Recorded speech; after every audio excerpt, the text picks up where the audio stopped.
Welcome to episode 171 of the Various and Sundry podcast. I am your host, Matt Harmon, joined live from the Vault Studio on the beautiful campus of Grace College and Theological Seminary by my good friend, my colleague, my co-host, and the man who golfs like he wants a green jacket someday, John Scott Sloat. I wish I had the skill. Well, I don't. I mean, we were just talking about how your job involves it's weird. playing some golf. It's weird. Yeah, that's a new part of life. And I know people make fun of me for it, but there's the rule. There's the rule follower part of me that feels guilt over like playing golf for work. But I see. Okay. Well, everyone's got their cross to bear, John.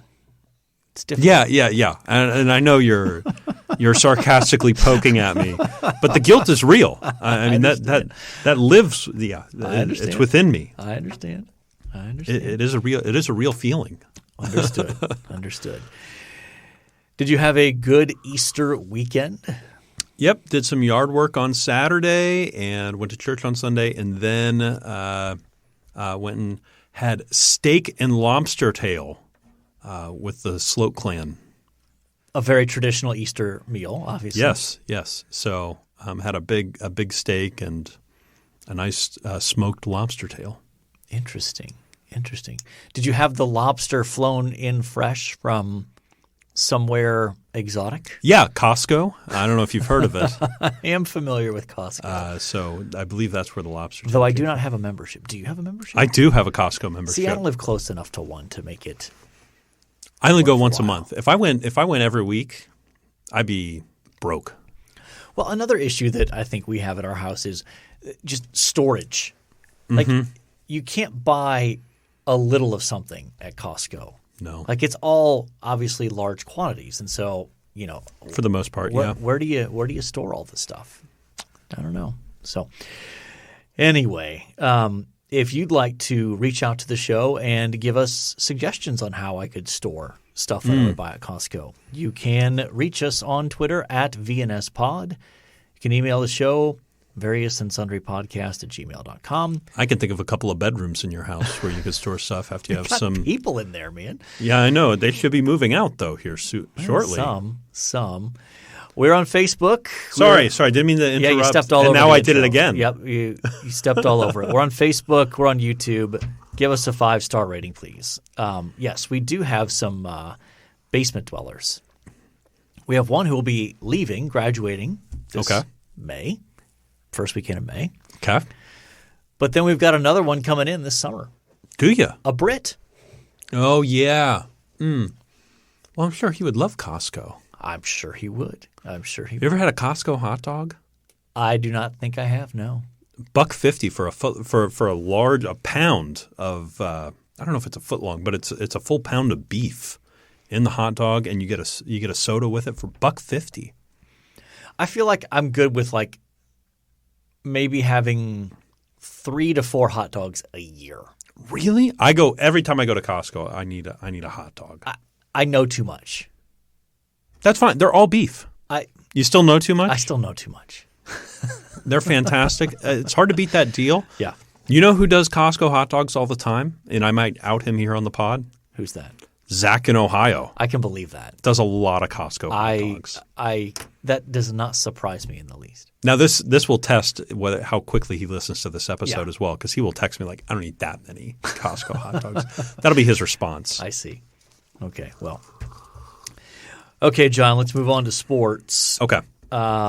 So this weekend, the big story in terms of the sports world was the Masters. Yeah, a lot of rain. A tradition unlike any other. Mm-hmm. A very wet tradition. It was a lot of rain, a lot of stormy weather. And did you see the clip of the trees coming down? No, I missed that. Oh, I got to send that to you. So this was on is this Saturday or Friday? I think it's Friday. Some wind went through the golf course, and the clip I saw was, you see people kind of moving from an area, and then you see like a branch fall, and you're like, oh, okay, well that's dangerous. And then like Then you start to see people like fleeing for their lives, and then 2 seconds later, these two massive trees come straight down where the crowd would have been onto the fairway, like old big trees. You figure it could come down at any point in the year. Yeah. Any time. But the week of the year that they have thousands of people walking around. Scary stuff. So did you watch? I watched Sunday. I watched a good bit on Sunday. Okay. So I only caught a little bit in the late afternoon. So by the time I turned the TV on, Jon Rahm was already 4 strokes up. I had no idea that when the day started and they were resuming the third round that Koepka, what's his first name? Starts with a B. Is it Bruce? No. I can't remember his name. I don't have it down here on the sheet. Koepka. I know. The O is silent for some reason. Brooks. There it is. See, I was close with Bruce.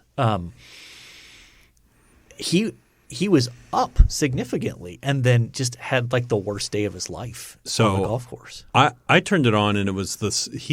Him and Rahm were on like the second hole of the fourth round, and he was up 2 strokes. Yeah. Well, and the big story was Phil Mickelson also shooting a 65. Yeah, something like that. To end up finishing second. Yeah, it came out of nowhere. Lefty at 52. Yeah. He's 2 years older than me. Yeah. But you're not a degenerate gambler who has massive debt either. I'm not. And that 65 will prevent him from getting his thumbs broken or something. I'm definitely not a degenerate gambler. Let's get that out on the record. And then Tiger made the cut. Yeah, but then Tiger withdrew. Oh my goodness! Do you see that video on Saturday? I didn't. I heard it was pretty rough to watch in terms of him limping and just struggling his way around. Yeah, it was different than – do you remember the U.S. Open? Gosh, probably 10, 15 years ago now. Oh, 15, yeah. Where he was limping down the fairway, would swing the golf club with all his might, Yeah. fall to the ground, Yeah. get up, and limp to the next shot. Yep. There was something heroic about that. Yeah. This on the Master in Augusta was just – sad. Dude, you're just broken. Yeah. You're just a broken down human being. Yeah. It was sad. I mean, it's remarkable he can be out there given his injury history, and then when you remember the car accident. Yeah, the car accident where you almost lost a leg. They almost amputated. Yeah. So anyway, the other probably big story is NBA finished the regular season. So the play-in tournament is set. In the East, you've got Heat and Hawks in the 7-8 game, and then Raptors Bulls in the 9-10 game. Then in the West, you've got Lakers and Timberwolves in the 7-8 game, and then the Pelicans and Thunder in the 9-10 game. How do you feel about the play-in tournament? I'm pretty agnostic. I'm not sure I have strong feelings about it. Okay. I mean, I'm looking at this. Probably the only thing I'm interested in watching is Lakers Timberwolves. Yeah. Pelicans Thunder, not really interested. Heat Hawks, maybe. And then Raptors Bulls, no, not interested. Yeah. Here's the genius of it. It does expand the number of teams competing and playing meaningful basketball late in the season, and I think that's the genius of it. Because if you just went with the traditional, the top 8 teams make it, you get the top 8 and then maybe 1 or 2 teams beyond that. But with the play-in game, there are a lot of teams still in the mix potentially to sneak into the play-in tournament. So I think from a marketing and viewership perspective, it's a genius move. Now, if we could get a 9 or a 10 seed to make a run and to make it to the Eastern or Western Conference Finals, that would be a really exciting storyline. Yeah. Yeah, though you'd have to – for a 9 or a 10, they'd have to upset a 1 in the first round, which isn't unprecedented but rare. Right. So yeah, I think that starts the 12th, and we're recording on the 10th. Episode drops on the 11th, so the day after this episode drops. Wednesday. Yep. That's probably the big sports goings on. How are the Mets doing? We won 3 of 4 from Miami We got swept by the Brewers in Milwaukee. Oof. And then we took 2 of 3 from Miami. And now San Diego comes to town. The Padres. Yeah, who eliminated us from the playoffs last year. Yeah. So, and they got Yu Darvish on the mound tonight, I believe. So, the Padres. Isn't that an interesting? I think it's a great team name. I really love it. Yeah. I mean, it's based on like Catholicism, right? Like Padre, father. Yeah. They're a bunch of priests. Yeah. I wonder how the vow of celibacy is going for them out there. Yeah. How long do you think that lasts before they change it? Do you think they'll change that? I don't know, because it's a little bit more embedded in like Hispanic culture, which makes me think maybe it sticks around a bit longer. It could be. But I think it's a great team name. Yeah. I really love it. Yeah. Have the Jets signed their new general manager yet? No, but he's working out with wide receivers that are currently on the team. Okay. Because there has to be a trade. So they've got to figure out what the Packers want and what the Jets are willing to give up to get Aaron Rodgers. Yeah, and I don't know what the holdup is. I'm hoping it's like if we wait till this date to do it, then this kicks in, and that's advantageous. We want to wait till something happens. So yeah. Well, I would think you'd want to have that in place before the NFL draft. You would think so. And that's coming up, what, 2 weeks? Yeah, it's always like last week of April. Yeah. And it's in Kansas City this year, is that right? Do I remember that correctly? They move it around now. They always used to be in New York with didn't they do it at MSG, Madison Square Garden? Or Radio City. Yeah. And I think it's a genius move on the NFL's part to move it around now to different cities to allow different fan bases more opportunities to be a part of the festivities. So, but it's got to be coming up late April-ish. I don't know. I don't follow the NFL that closely to remember specific dates because I don't have a team that I. Well, it starts the 27th of April. Okay. That's a Thursday. In Kansas City, you were right.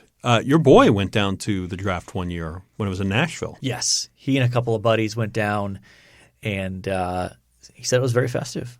So, yeah. That seems like something that could be fun to go for a day.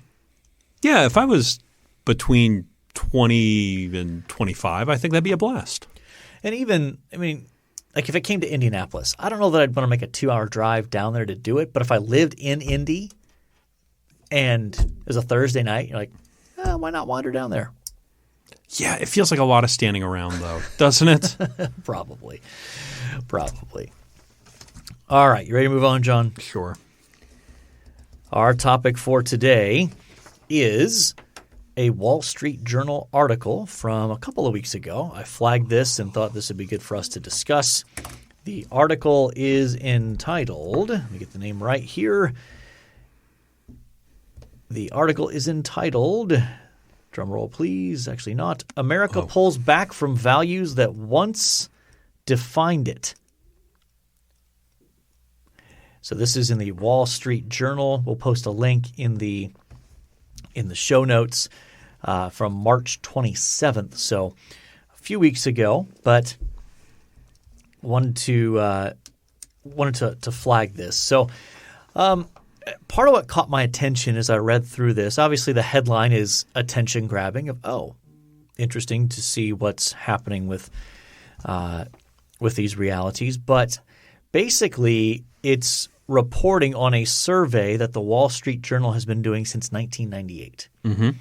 So a poll they've been doing since 1998, and it appears to take the form of something like you're asked, is such and such important to you? Mm-hmm. So fill in the blank with is, and there's several examples, but is religion important to you? Is money important to you? Is patriotism important to you? Is having children important to you? So those are the kind of questions they're asking, and they're tracking the percentage of adults who say Yes. That is important to me. And I imagine there's a long list of things they ask about, right? I think so, yeah. So this Wall Street Journal article only highlights a handful of things. But I thought it'd be interesting to kind of work through this because I do think this survey is reflective of some of the significant cultural shifts in the United States. And I don't just want to leave it at, oh, that's interesting. But at the end of our discussion, I want to come back around to the sort of so what when it comes to what should we in the church do? How should we think about this? How should we respond to it? What are the implications for even Christian witness when it comes to our presence in the culture? So let's start with patriotism. That's the one they led with. Okay. So they asked the question, is patriotism important to you?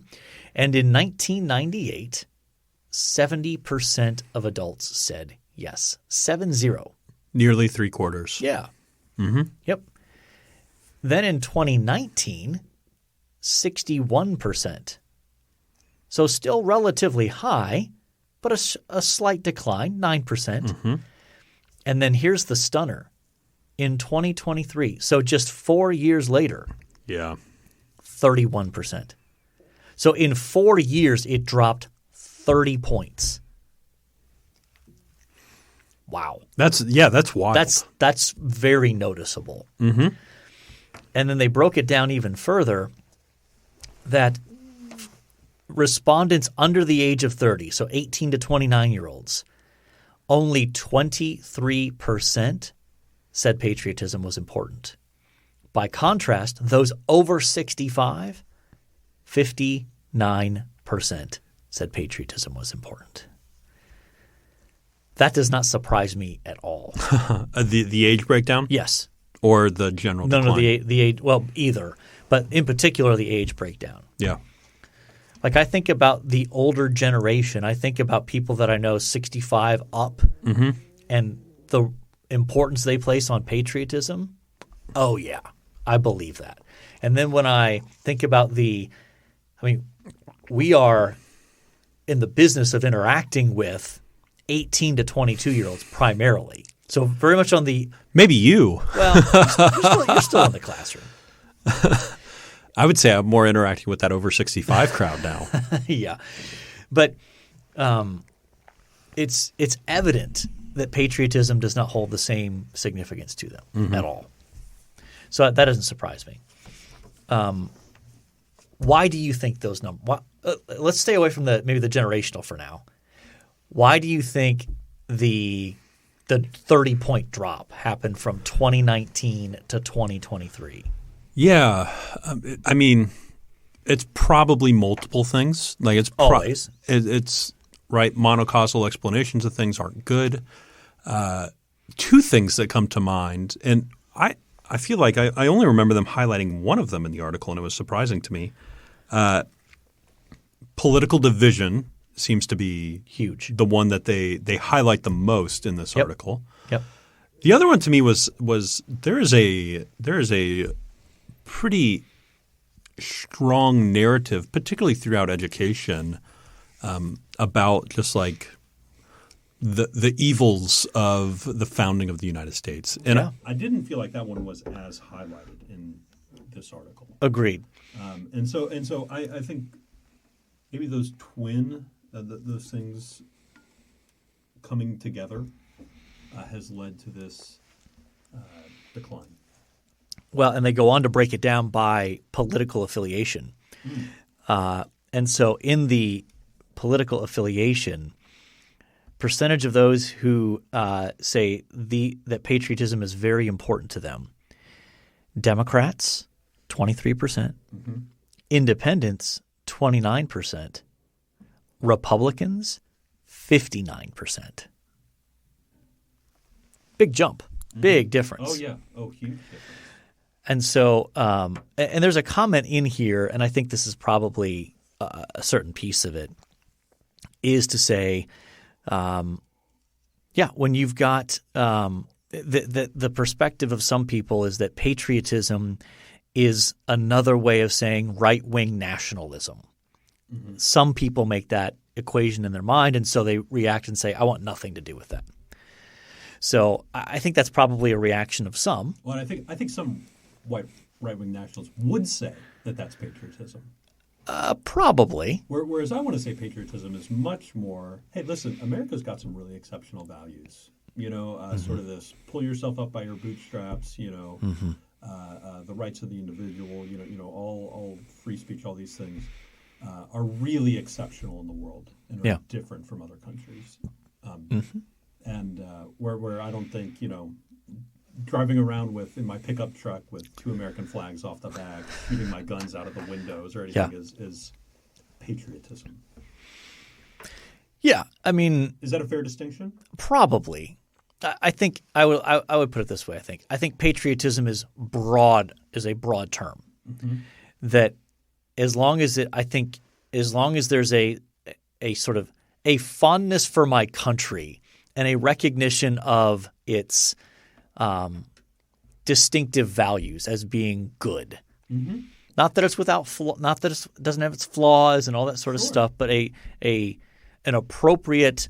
I am proud, in the words of the old Lee Greenwood song, I'm proud to be an American. Not in this sort of like naive, we're the best at everything, but in the sense of I think my country has many admirable qualities, and I think it's a country that is worth holding up in many regards as a model in certain areas and not so much in other areas. So I think that's I probably just want to define patriotism a little more broadly and recognize different expressions of it within that. So let's move on to the next one. Religion. Now, again, very generic term, right? Yeah, I always caveat before we get going. I always really struggle with survey data that says religion or Christian. Yeah, it's so broad. Just because, or the word evangelical and survey data. Sure, it's just so broad that I'm always a bit skeptical when I come to survey data. Anyway, proceed. Yep. So 1998, 62% of respondents said religion was important to them. 2019, 48%, so a drop of 14 points. 2023, 39%, so a drop of another 9 points. Also, under the age of 30, only 31%. Over the age of 65, 55%. Again, highlighting the generational difference. Yeah. Isn't that common, though, for generations, like particularly in like the older people they get more religious? Potentially. They tend to. Yeah, potentially. So when I read that, the generation divide, that was less surprising to me. Agreed. I don't know that any of these are surprising. It's the drop-off, again, around for 2023, again, is significant. Sure. Yeah, absolutely. Absolutely. I mean, but, I think sometimes we can underestimate, because we're still sort of sorting out the impact of this, how utterly chaotic and stressful and transformative the year 2020 was. Mm-hmm.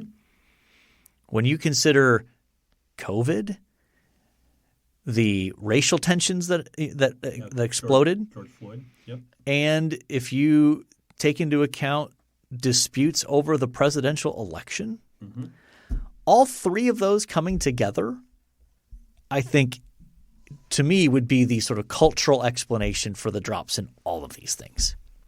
Yeah, and I can see connections to patriotism and religion on both those. Uh-huh. A little more difficult with the third one. Yeah, let's move to that. Having children. So in 1998, 59% responded having children was very important to them. 2019, 43%, so a drop of 16 points. And then in 2023, 30%, so another 13-point drop. And then this is a little bit more surprising. Now, again, I don't know what to make of the age gap here. Under 30 is 23%. That's pretty low. Only 23% of people 18 to 29 say having children is very important to them. Mm-hmm. That's surprising to me. Over 65, like I don't know how to take that, 32%. But I mean, obviously they're not in their child. Like, you want me to have children? Right. Yeah. Like at 65, they're, unless you're Tony Randall, you're pretty much past your child bearing and rearing years. So yeah, I think that was less surprising, I suppose. I think that. And that one's on the decline as well. A bit more steady than perhaps some of the other ones, mm-hmm. although there's still a 13-point drop between 2019 and 2023. And again, what demographic is pulling up those numbers? Because under 30 is 23, over 65 is 32. It's got to be the 30s and the 40s. Probably. 30, 40s, 50s, right? Probably. Yeah, I would think so. Again, the political divide on this is interesting. This is striking. Among Democrats, 26% say it's important. Independents, 20.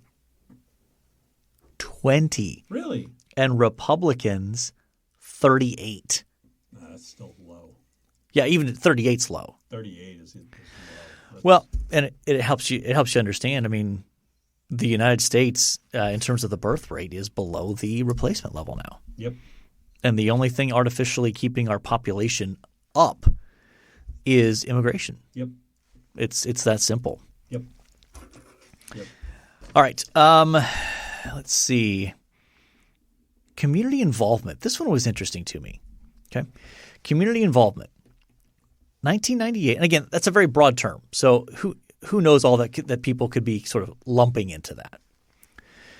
Community involvement. In 1998, 47% of respondents said it was important. In 2019, 62. Whoa, that's up. It went up 15 points. And then here is the stunner. 2023, it dropped to 27%. That is a 35-point drop in 4 years. You want to talk about something that's statistically significant. That is statistically significant. And I'm trying to remember when the book Bowling Alone came out. That's because I think when you define community involvement, you could think of that in a couple ways. You could think of that as like I am involved in dishing food at the local homeless shelter. Sure. Or it could be I'm involved in a community. I play horseshoes, or I go. Right. I'm part of a bowling league. Yeah. Or I play pickleball down at the courts. Yep. Or fill in the blank. I don't know how to read those numbers or what would cause those numbers. I don't know where it was like, hey, 2019, let's volunteer, let's join clubs. It feels like those sorts of things have been on the decline for the longest time. Yeah. Well, surely COVID has to have some impact on this, right? Yeah.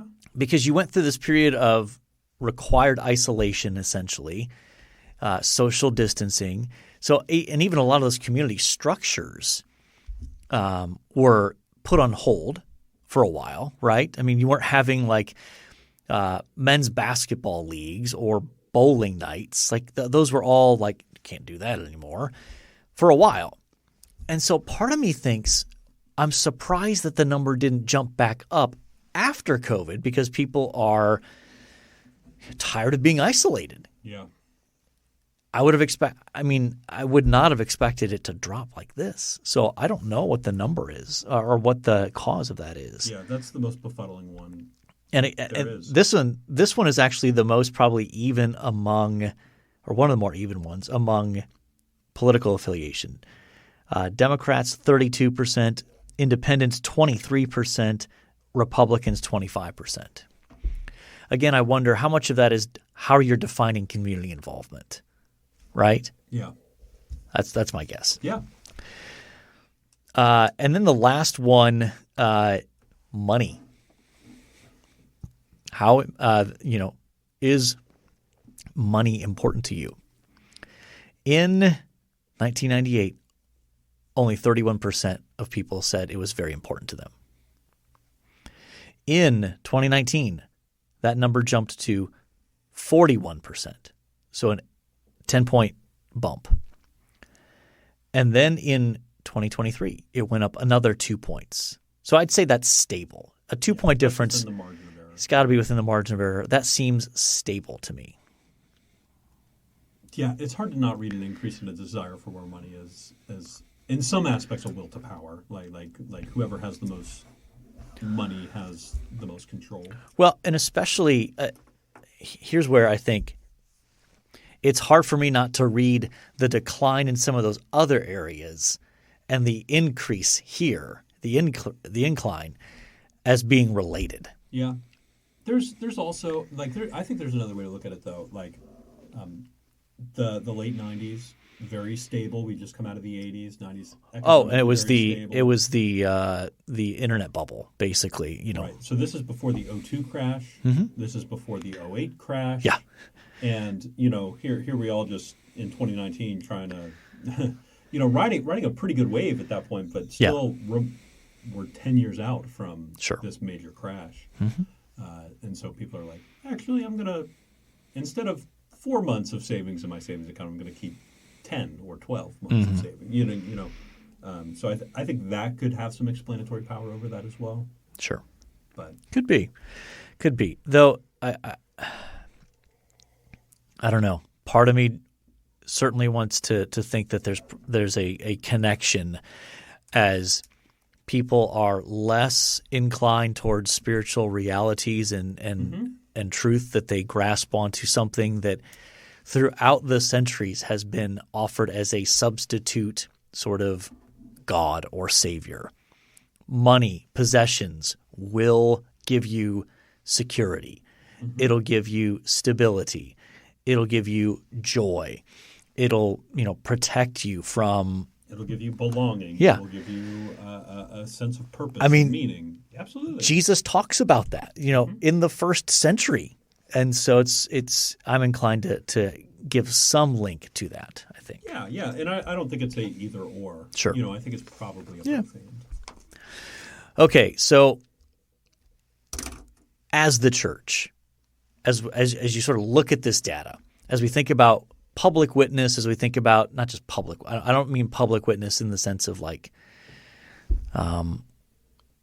public figures or things. I'm talking about just everyday, ordinary interactions with our fellow neighbors, basically, not public witness per se.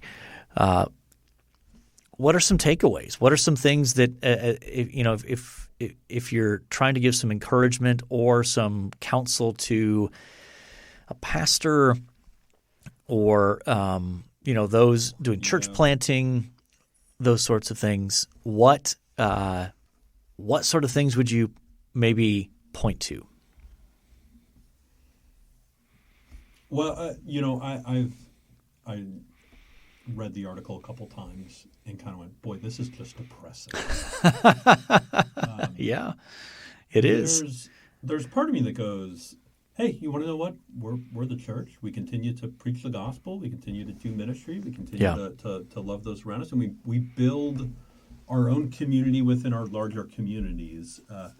And we keep doing those things. There's a I don't know, stay the course. Maybe continue to do and execute the small little things in your local churches day in and day out with your Christian community. Just continue to do those things, and we'll see whether the 2023 numbers are blips on the radar after a tumultuous 5 years, or whether it's here to stay and continued decline in these areas. That will obviously change the church going forward. Sure. And change the world, probably more the world around the church going forward. Mm-hmm. So yeah, I think that's mine. Stay the course. Yeah, I think two things come to mind for me in particular. One is on the idea of community involvement. Again, hard to know how people are defining that, but part of me wonders how much of that bleeds into the church in terms of people being content with I show up on Sunday, I check my box, and the rest of the week I'm not really plugged into my local church in any meaningful sense. Oh, yeah. And so being aware that in the church that we need to be proactive in trying to help people get plugged into community beyond just showing up on Sunday mornings. I'm more and more convinced that if that's the only sort of connection point that a person has with a local church, that it's probably going to be insufficient for them to be able to stay faithful to the gospel over the long haul in the face of the cultural tide that we live in. So to me, it would suggest that we probably need to be even more proactive in helping people see the value of community within the local church and encouraging people in that direction.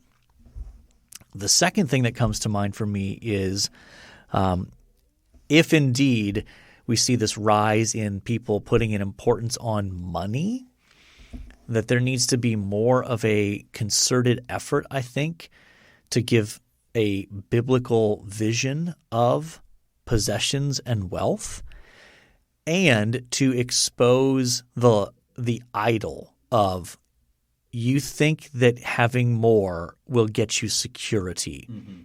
Let's look at Luke 12 because Jesus disagrees, right?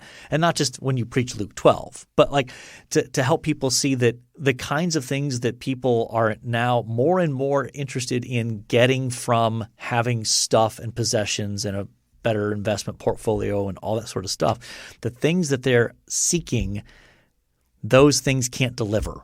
Mm-hmm. They're bankrupt. They offer a false version of contentment, joy, security, all those sorts of things, and helping people to see that, and not just in a negative way, but then also to help them see, and this obviously aligns with what you do, helping people to see wealth is a gift from God that is to be stewarded, and there are many different opportunities to steward that wealth for the advancement of the kingdom. Mm-hmm. If only there was a good book coming out on that. Yeah. If only. So, but I think those are some realities that as churches and pastors, it'd be good to revisit and recognize in light of cultural developments. Ready to move on? Yeah. I think we do. You're a busy man with people to see and places to go. Well, the aforementioned guy is texting me. He wants me to run a meeting in 10 minutes. So. All right. Let's go to This Day in Sports. All right, This Day in Sports History, April 11th, 2023. 1948, the 12th Masters Tournament. Yeah. In Augusta National Golf Course. Claude Harmon, a distant relative. Probably. Shoots a record-tying 279 minus 9 to finish 5 strokes ahead of runner-up Kerry Middlecoff. Sure. Is that right? Why not? That seems right. You're going to see a theme develop in these. Okay. With one outlier. This next one. 1963, Milwaukee Braves. Future Baseball Hall of Fame pitcher Warren Spahn beats the New York Mets, sadly. 6-1 for his 328th win. Most by a left-handed pitcher in MLB history. Yeah. At the time, right? I'm sure Leo Lefty's gotten more than 328 wins at this point. I know Tom Glavine got 300 wins, and Tom was a lefty. I don't know. That's a good question. 1965, 29th U.S. Masters at Augusta National Golf Club. Jack Nicklaus wins the second of his 6 Masters with a tournament record 271 minus 17. Beats out Gary Player and Arnold Palmer, the person, not the drink, by a record of 9 strokes. The Golden Bear, dominant. Yeah. You ever played a Jack Nicklaus? No. Oh, they're stunning. Beautiful golf courses. Yeah, he's got a good thing going. By the way, did you see him tee off at the Masters this No, time? I didn't. He's looking old. Yeah, well, I mean, if you're winning Masters in 1965, that's 50 what? 35, 20, 58 years ago. Yeah, I'm glad you didn't look at me to do that math. No one familiar with the pod will look to you for math, John. 2004, moving on. 68th Masters Tournament in Augusta National. Phil Mickelson claims his first major title with a birdie on the final hole to win by a stroke over Ernie Els of South Africa. Yeah. Lefty. Or as you refer to him, the degenerate gambler. Degenerate gambler, that's right. All right, who you got here, John? Oh, my goodness. Well, certainly not the baseball one, that's for sure.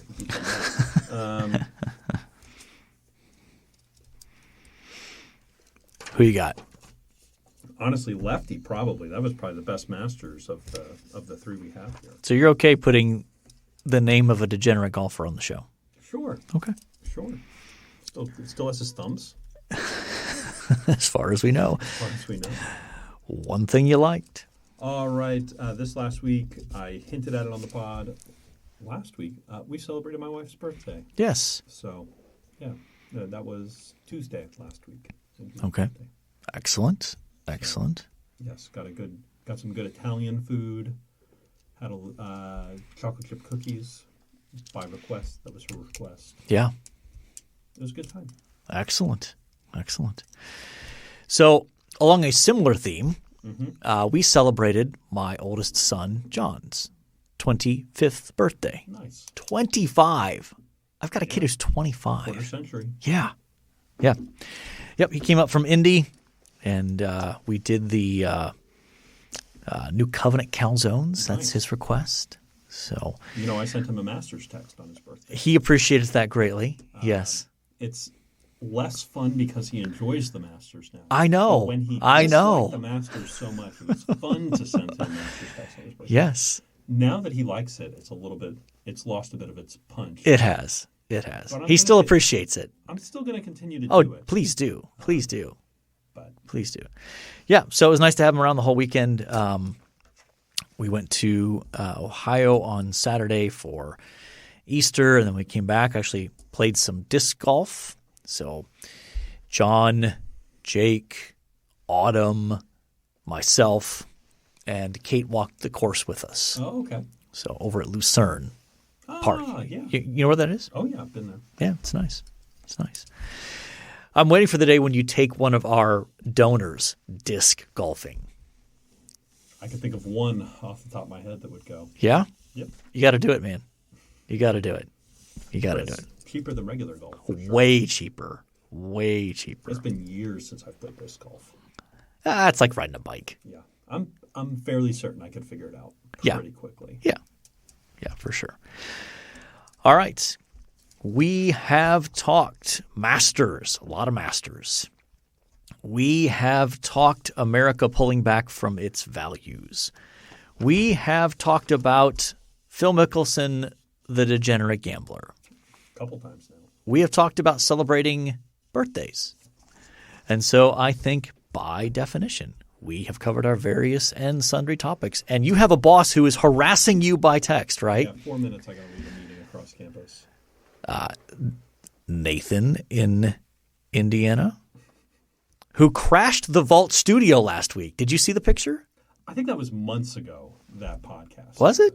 I think so. Okay. Unless it was. All right. I don't know. All right. Comes in and now he thinks he owns the place. All right. All right.